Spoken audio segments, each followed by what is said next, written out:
I'm thinking about doing some loaded carries, and it occurred to me strongmen competitions, these athletes are the best at loaded carries.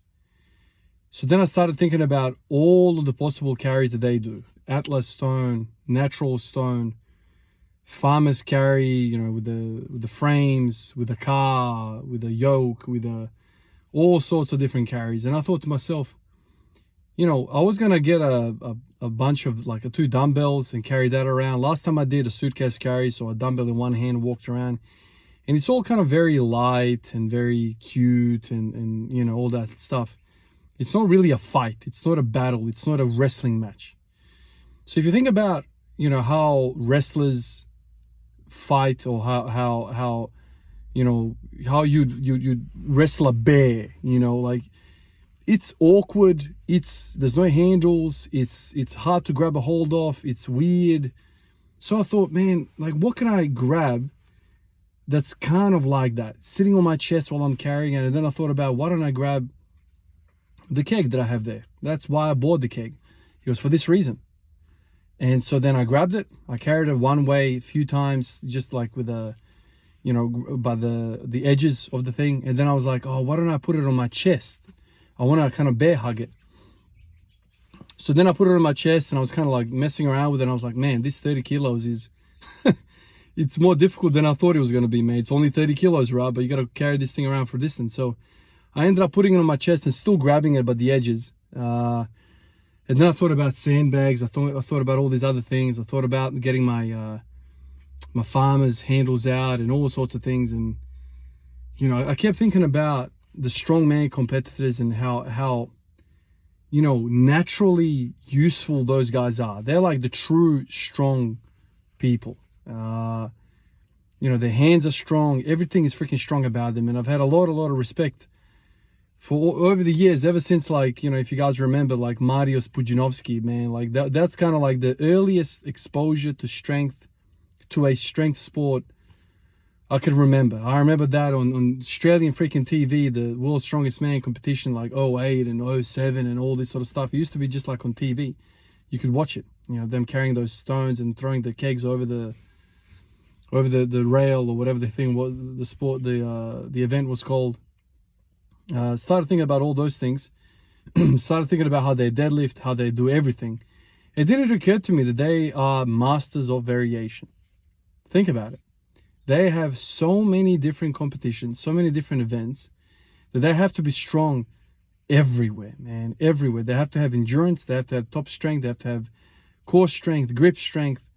They're carrying all sorts of different things, man. And I think one of the reasons those guys are, I want to say, ahead of powerlifters in terms of like overall strength, is because they have the huge variation.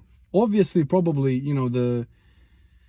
the powerlifters still, can deadlift more and can probably squat more and all that sort of stuff. But I think the strongman competitors are very, very intriguing, case study, if you want. And so thinking about Dan John and what he talks about loaded carries, thinking about strongman, and so I started kind of looking up strongman channels or what they do and how they progress certain things. And it was an interesting kind of viewpoint on how to go about certain things. And so today I messed around with the keg. I did 10 sets, 10 laps of the house. I tried to mix it up. I'll show you a few kind of variations what I did there. By the time I got to the front squat, I was done, man. So today I managed a 120 kilo front squat for a triple. And I just had no mid back, upper back. I had no stability, and I was like, nah, this is pointless. I'm done. And that was it. We moved over to some dips, did some dips, and the workout was the keg. And it's only 30 kilos, and it was only for a walk. And you might think to yourself, well, what's the keg got to do with squatting?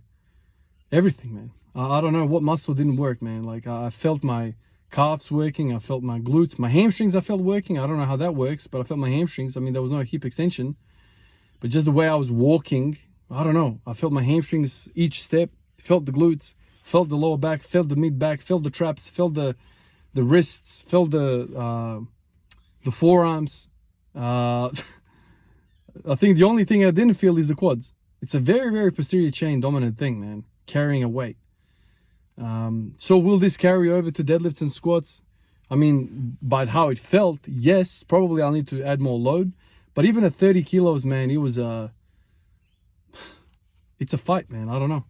And you look up what people do, and carrying those freaking, I don't know what that diamond shaped stone. I don't know what it's called. Husafel, something like that stone. That kind of looks pretty good because it's literally like on your chest. I even saw a sandbag in the form of I'm saying it wrong, Husafel stone, in the shape of that stone. It's kind of like I think it's a diamond shape, whatever.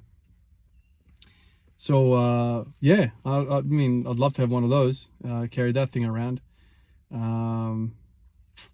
Something that is not limited by grip strength. Like essentially what I want to do is I want to carry. I don't want to, like, if you get like too much of an awkward thing, then it becomes like well, I guess that's useful as well. The awkwardness makes you engage more muscles just to hold the damn thing up. Anyways, it was a pretty fun session, although I'm very disappointed by the fact that I couldn't freaking front squat today at all. I had hopes of hitting 160, 170, but my God, 120 is all I had, and that's because the back was smashed. And that's another freaking example of, if you can't stabilize your mid thoracic back, your lower back, if you fry your posterior chain, you can't front squat. Simple as that. Yeah, that's what I did today. It's amazing. It is absolutely amazing how strong you can get simply carrying shit around.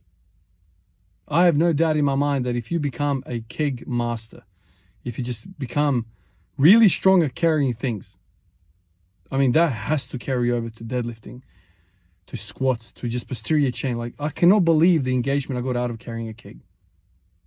Anyway, and if you mix it up, you do a bit of farmers, a bit of suitcase, a bit of keg, a bit of sandbag, a bit of overhead carry, a bit of Djuric carry, a bit of barbell yoke carry, or whatever.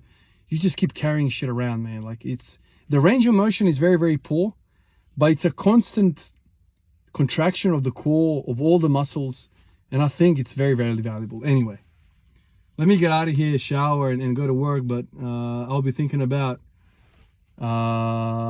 loaded carries. Maybe I can grab one of the patients and carry them around the ward for a few sets. That would be cool. Appreciate you guys. I'll see you in the next one. Peace out.